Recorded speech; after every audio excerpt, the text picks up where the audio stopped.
मैं कैसे आ सकता हूँ? मेरी अम्मी का बाईपास शुरू होने वाला है। स्कूल में?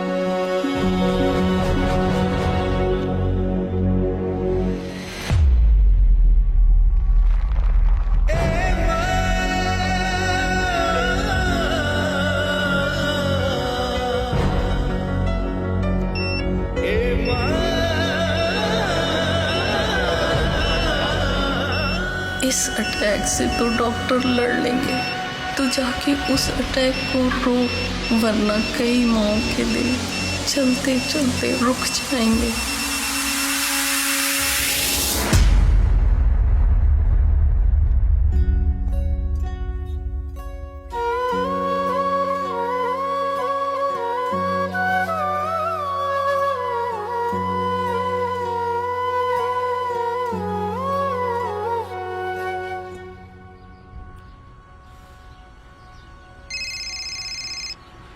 मुख्तार, खतरा टल गया।